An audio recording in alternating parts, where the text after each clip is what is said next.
ಜೈ ಹಿಂದ್ ಸ್ನೇಹಿತರೆ, ಇವತ್ತಿನ ವಿಡಿಯೋದಲ್ಲಿ ಕರ್ನಾಟಕ ಬಜೆಟ್ 2025-26 2025-26ರ ಕರ್ನಾಟಕ ಬಜೆಟ್ನ ಮೋಸ್ಟ್ ಇಂಪಾರ್ಟೆಂಟ್ ಕ್ವೆಶ್ಚನ್ಗಳನ್ನು ಚರ್ಚೆ ಮಾಡೋಣ. ಪ್ರತಿ ಪ್ರಶ್ನೆ ಕೂಡ ಇಂಪಾರ್ಟೆಂಟ್ ಆಗಿದೆ. ಸೊ ವಿಡಿಯೋವನ್ನು ಸ್ಕಿಪ್ ಮಾಡದೆ ನೋಡಿ ಮತ್ತು ನಮ್ಮ ಚಾನಲ್ ಮೊದಲ ಬಾರಿಗೆ ನೋಡ್ತಾ ಇದ್ರೆ ಸಬ್ಸ್ಕ್ರೈಬ್ ಮಾಡೋಕ್ಕೆ ಮರಿಬೇಡಿ ಅಂತ ಹೇಳ್ತಾ ಸೆಷನ್ ಸ್ಟಾರ್ಟ್ ಮಾಡ್ತಿದ್ದೀವಿ.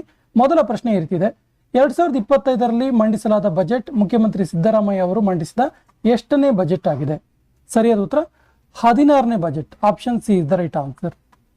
ಸ್ನೇಹಿತರೆ, ಮುಖ್ಯಮಂತ್ರಿ ಸಿದ್ದರಾಮಯ್ಯ ಅವರು 16 ಬಜೆಟ್ ಮಂಡಿಸೋದ್ರ ಮೂಲಕ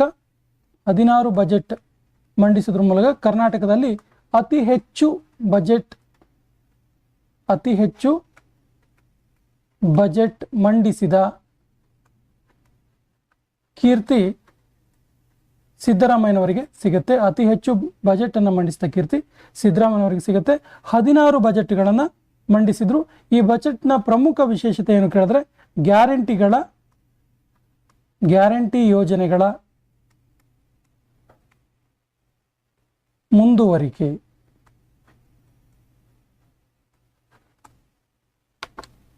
ಎರಡ್ 2025-26ರ ಕರ್ನಾಟಕ ಬಜೆಟ್ನಲ್ಲಿ ಯುವ ನಿಧಿಗೆ ಮೀಸಲು ಇಡಲಾದ ಹಣ ಎಷ್ಟು? ಸರಿಯಾದ ಉತ್ತರ ಆಪ್ಷನ್ ಬಿ, 600 ಕೋಟಿ ರೂಪಾಯಿ. ಯುವ ನಿಧಿಗೆ 600 ಕೋಟಿ ರೂಪಾಯಿಯನ್ನ ಮೀಸಲು ಇಡಲಾಯಿತು. ಹಾಗಾದ್ರೆ ಉಳಿದಂತೆ ಯೋಜನೆಗಳಿಗೆ ಎಷ್ಟು ನಿಗದಿ ಇಡಲಾಯಿತು ಅಂತ ಕೇಳಿದ್ರೆ, ಗೃಹಲಕ್ಷ್ಮಿ ಯೋಜನೆಗೆ 28,608 ಕೋಟಿ ರೂಪಾಯಿ. ಓಕೆನಾ? ಇನ್ನು ಗೃಹ ಜ್ಯೋತಿ ಯೋಜನೆಗೆ 10,100 ಕೋಟಿ.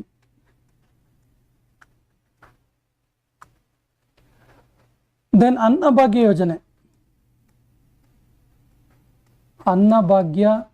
ಯೋಜನೆಗೆ 6,426 ಕೋಟಿ.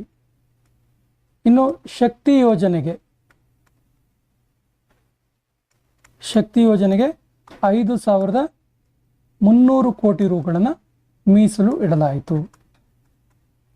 ಸೊ ಅದರ ಅರ್ಥ ನಾನು ಆಗಲೇ ಹೇಳಿದಾಗೆ ಎಲ್ಲ 5 ಗ್ಯಾರಂಟಿ ಯೋಜನೆಗಳನ್ನು ಈ ಬಜೆಟ್ ಅಲ್ಲೂ ಕೂಡ ಮುಂದುವರಿಸ್ತಾ ಇದ್ದಾರೆ. ಸೊ ಯುವ ನಿಧಿಗೆ 600 ಕೋಟಿಯನ್ನು ಮೀಸಲು ಇಡಲಾಗಿದೆ. 2025-26ರ ಕರ್ನಾಟಕ ಬಜೆಟ್ನಲ್ಲಿ ಮುಖ್ಯಮಂತ್ರಿ ಮೂಲ ಸೌಕರ್ಯ ಅಭಿವೃದ್ಧಿ ಯೋಜನೆಗೆ ಮೀಸಲು ಇಡಲಾದ ಹಣ ಎಷ್ಟು? ಮುಖ್ಯಮಂತ್ರಿ ಮೂಲ ಸೌಕರ್ಯ ಅಭಿವೃದ್ಧಿ ಯೋಜನೆಗೆ ಮೀಸಲು ಇಡಲಾದ ಹಣ ಎಷ್ಟು ಕೇಳಿದರೆ, ಸರಿಯಾದ ಉತ್ತರ 8,000 ಕೋಟಿ. Option D is the right answer. Important question note ಮಾಡ್ಕೊಳ್ಳಿ. ಮುಖ್ಯಮಂತ್ರಿ ಮೂಲ ಸೌಕರ್ಯ ಅಭಿವೃದ್ಧಿ ಯೋಜನೆಗೆ ಮೀಸಲು ಇಡಲಾದ ಹಣ 8,000 ಕೋಟಿ.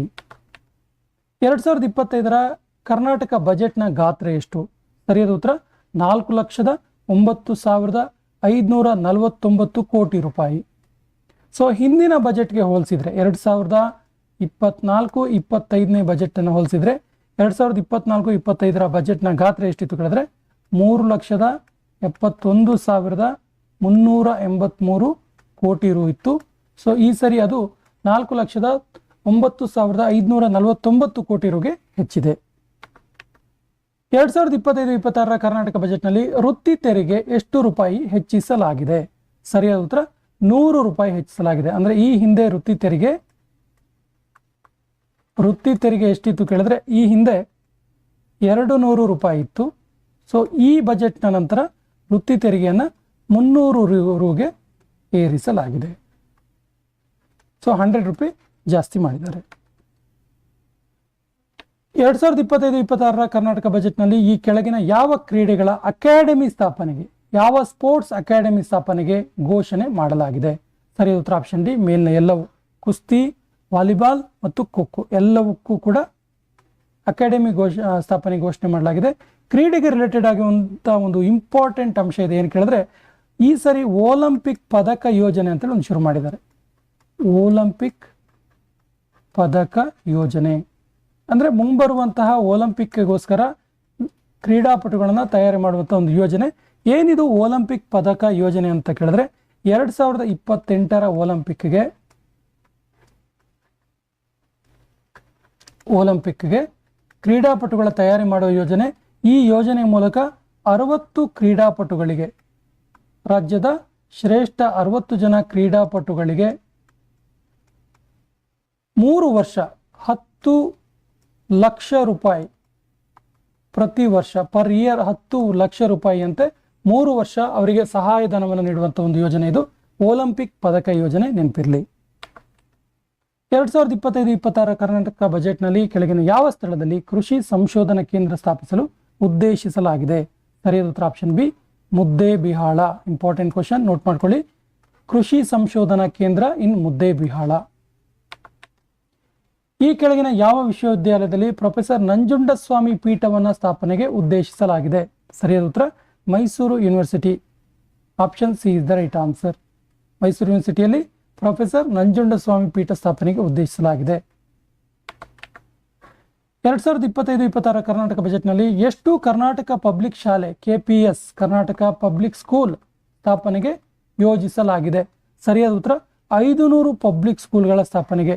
500 ಪಬ್ಲಿಕ್ ಸ್ಕೂಲ್ಗಳ ಸ್ಥಾಪನೆಗೆ ಒಟ್ಟು 2500 ಕೋಟಿ ರು ಹಣವನ್ನು ಮೀಸಲು ಇಡಲಾಗಿದೆ.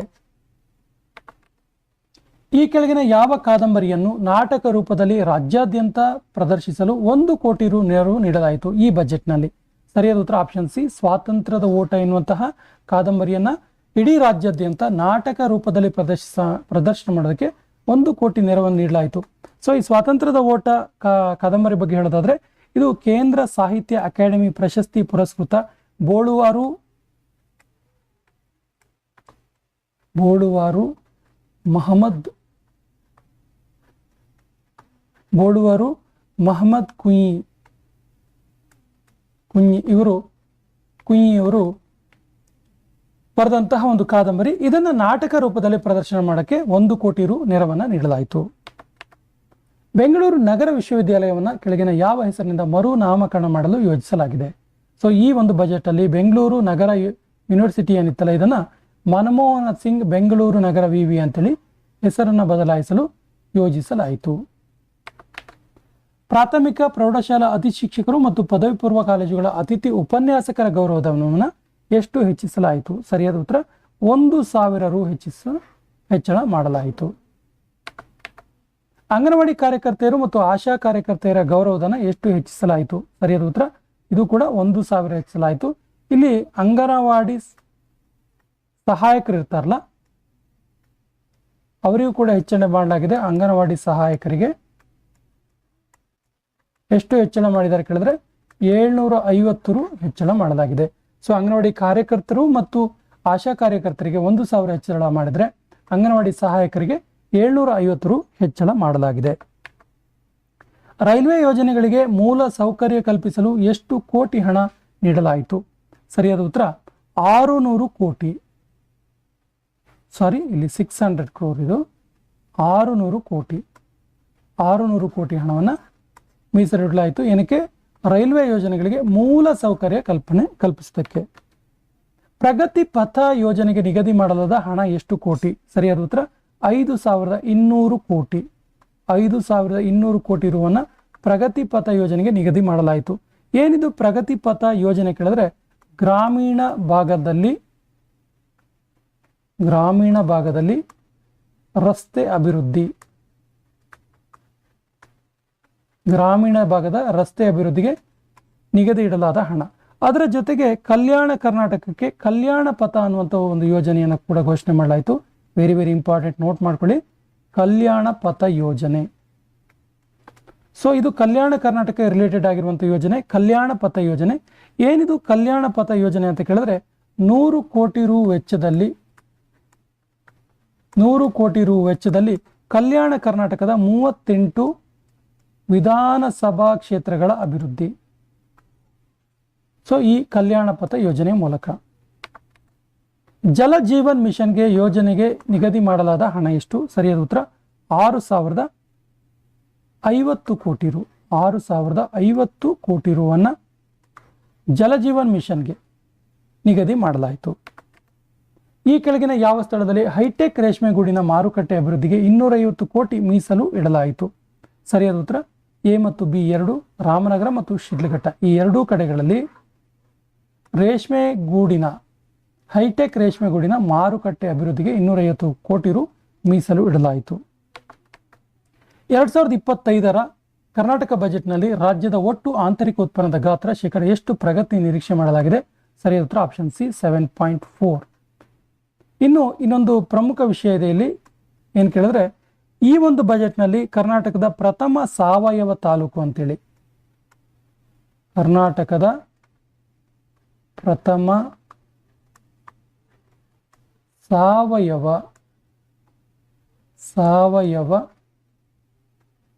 ತಾಲೂಕು ಅಂತೇಳಿ ಘೋಷಣೆ ಮಾಡಲಾಯಿತು. ಯಾವ ತಾಲೂಕು ಅಂತ ಕೇಳ್ತಾರೆ, ನೋಟ್ ಮಾಡ್ಕೊಳ್ಳಿ.